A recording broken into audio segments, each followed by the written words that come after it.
My name is Brieana Jordan, and today I'm going to be talking about a millennial's point of view on how the internet is affecting the current cable landscape here in the United States.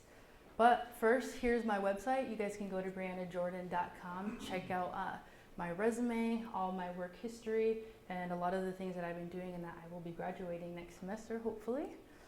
So let's get started. So the key terms that we're going to have to know about. Cord cutter. What a cord cutter is people who subscribe to cable, but they're no longer subscribing at all. Then we have a cord shaver. These are people who are still subscribing to cable, but they're going to be cutting down on the price that they want to pay for a cable package. And then we also have a cord never. People who have never subscribed to cable. So the conventional wisdom about this is that these are millennials. So the millennials are pretty much the people like us college students born around the 1980s to the early 2000s. If you guys still need an insight into what a millennial is, these are the people who probably played with the Nintendo 64, Tamagotchi, or who probably watched video on the orange cassettes on the horrible VCR. So taking into account that a lot of us here are millennials, if we're not already living in our on our own, and we'll probably be living out on our own, we're probably not going to be paying for cable. So as a millennial myself, when I move out, I'm probably not going to be paying for a cable subscription. I'll probably just stick to the on-demand streaming services like Netflix, Hulu, Amazon, those things right there. And the problem is that's what cable companies are facing today. And that's what I'm going to be talking about. So at home, there's four generations living under the same roof. So my grandma, she's the one who pretty much pays for cable. She's still watching all of cable, no on-demand streaming services. But there's my mom. She likes to watch cable, record things to the DVR, and watch things on her mobile device. Whereas myself, I'm probably a cord shaver, gonna be a cord cutter. So when I go live out on my own, I'm just gonna stick to watching Netflix, Amazon. And then there's my sister. She's 18 years old, doesn't watch cable at all. She's only watching Amazon, Netflix shows. So this kind of goes hand in hand with the trend in cable versus Netflix subscribers. So as you can see, like there's been a steady decrease in the amount of cable subscribers, but the amount for Netflix subscriptions have skyrocketed. So over in quarter 2 of 2012, it's around 24%, but in quarter 1 of this year, it skyrocketed to 41%. And my theory is that soon enough, those two lines are going to intersect, and Netflix is probably going to surpass the amount of cable subscribers. And then also here we can see Netflix use among the different subscribers. So over here on the very right, we have baby boomers. They're not watching as much Netflix as Generation Xers would. So these are people who are probably us millennials parents. And then there's the millennials that are watching it. So there's around 50% of us millennials. But I think what we have to worry about next are the new centennials. So these are people who are born in the early 2000s to now, 2015. And I think it's just gonna keep increasing among those types of people, the younger generation. So now I'm gonna be talking about how cable and networks are affected. So there's approximately 117 million homes in the United States. Of that 117 million homes, there's around 96 to 97 homes that have cable, and there's 3 to 4 million homes that have broadband only. So millennials are 3.8 times more likely to watch online online video on a TV. So among the millennials, there's around 7 in 10 who are consuming, streaming, and downloading video. With that said, millennials are the ones who are consuming the most amount of video. So what a lot of people are doing is that they're streaming video through mobile devices and tablets. They're also doing it through game consoles like the Wii, and through personal and desktop computers. So content is pretty much being made easier to stream and access. They're also doing it on devices like the Google Chromecast and the Amazon Fire TV stick. So at home, I have the Google Chromecast. It's really easy to use. All you do is stick it into the HDMI port on the TV, search for what you want. There's apps actually on there, so you have Netflix, YouTube, HBO Go. And then you can do the same thing with the Amazon Fire TV stick. So television shows and movies, they're making their way to these on-demand streaming services if they haven't already. So the on-demand streaming services like Netflix have their own featured content, like Narcos or Master of None. And then if television shows aren't doing well on TV, they'll just make their way to on-demand streaming services like Hulu, just like the show The Mindy Project did. So there are 3 ways that cable is behind. The first way is that there's a change in behavior of what people want. There's also cable companies are behind in how content is searched for. And finally, networks in general and cable companies are just being greedy. So the first way, there's a change in behavior. It's all about what you want, when you want it, and how you want it. So when you go onto YouTube, you search for whatever you want specifically, and it only takes a few seconds to search for. So networks have had to adjust the content and feed that need. The television experience and cable is pretty much making not so many things readily available.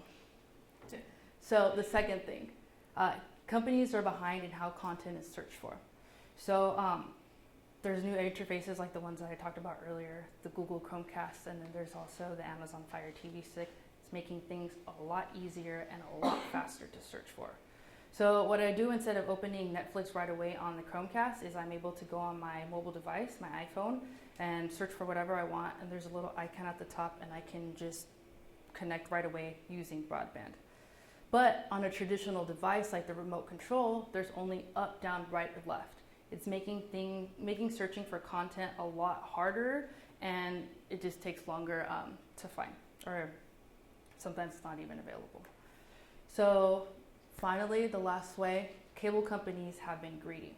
So a good example of this would probably be Viacom. Viacom has a lot of TV and film assets. They have networks like Comedy Central, Nickelodeon, MTV, and Spike, and a lot of others. So what they're doing is that they're jumbling up a whole bunch of networks together, and they're telling cable companies, if you want one of my channels, you're gonna have to pay for all the other ones. So the problem here is the rate card. So say Viacom is selling all their networks together for $6 to the cable company, that's how much the subscriber is gonna be paying. So say Dish or Verizon Fios, they're paying $6 to have these Viacom channels. That's how much you as a subscriber to cable are going to pay. So if you're watching Nickelodeon but not MTV, if you're watching Nickelodeon and MTV but you're not watching Comedy Central, then what's the point of paying for these other channels? So Viacom is saying to the cable companies, if you want me, then you have to have everyone else. So that's how mass media company networks can make their money, but the cable companies are losing out on how many subscribers they have. This was a big problem, especially during 2008, during the economic crisis, when people were losing their job. They didn't want to pay for cable because it was just an extra expense, so they pretty much just cut it off completely. So what are cable companies doing to keep these customers? So in the US, people will probably have like around 194 channels, but they're only watching 17 of those channels. And consumers are demanding less, and they want a less of a bill to pay. And then, but what these cable companies are doing, as a rebuttal, they're creating skinny bundles. So the skinny bundles are offered in conjunction with other stuff. They have telephone packages and broadband. So again, a lot of the big conglomerates like Viacom and Disney, who owns ESPN, ESPN2, Disney Channels, a whole bunch of those, they're the ones asking for more money, and people just don't want to watch these other channels. So it's kind of like when you go to the Cheesecake Factory and you get that big menu and you just don't want to look through all of it. So you just know what you want, so why look through the rest? Kind of the same way as when you have a Netflix or a cable subscription. So an example of these skinny bundles would probably be Sling Television. So Sling Television is a subsidiary of Dish TV. It's an internet streaming service that bypasses the traditional satellite dish.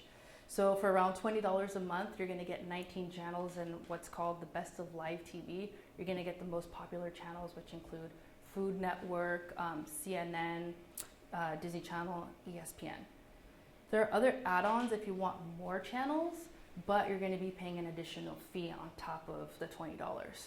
So, and then there's the Verizon Fios. So what they have going on for $79.99, you get the broadband, telephone, and cable, and you get, I guess, some more popular channels, but you're not getting everything.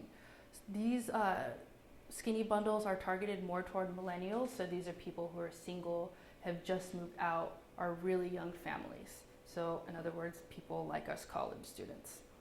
But the problem with the skinny bundles is like if you want to add on more channels, essentially it's probably going to be the same amount as you would pay for a regular cable subscription package.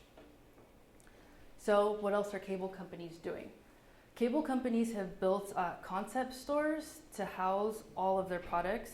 So an example of this would be the Verizon store over on 3rd Street Promenade in Santa Monica. It's really cool because you walk in, it's 2 stories. You can check out their phones, play with the drone, you can ask questions about cable, and if you want, you can just get a simple phone case for your phone. Cable companies have also created the DVR. So people can record what they want and watch it whenever they want at a later time. And then also cable companies have created their own apps. So what's good about these apps is something like Dish. They have their Dish app, and it's pretty cool because you can be pretty much anywhere and you can watch live TV on your mobile device. And as a millennial, a question for myself and for other millennials, where do I think the internet is taking cable? So personally, I think that cable packages are becoming more affordable, but the on-demand streaming services are becoming a lot more popular, and I think will continue to increase among how many subscriptions that they get. So especially because these on-demand streaming services are creating a lot of their content. So there's things like Netflix, Amazon, Hulu, they're always gonna have their original content. So if I'm watching Orange is the New Black and I'm done binge watching it, I can move on to something else like Master of None. And if I'm done with that, there's so many other TV shows and movies that I can watch on these on-demand streaming services. Another question, what is my recommendation to transform the entertainment industry? So my recommendation is probably create something that should be worth more exploring would be creating like an a la carte service. So you're only paying for what you're watching on whatever networks that may be. So for the cable companies, this may be less money, but less money is better than no money. So in conclusion, we talked about the 3 key terms that you should keep in mind because they're using these terms everywhere. So we have the cord cutter, someone who used to have cable, but then they cut the cord, they don't want any cable subscription at all. We also have the cord shaver, people who have had cable, but they're deciding to cut back on what cable package they have, so maybe they want to pay less. And then we also have the cord never. These are people who will probably never subscribe to cable and probably haven't in the past, and this is seen mainly as millennials.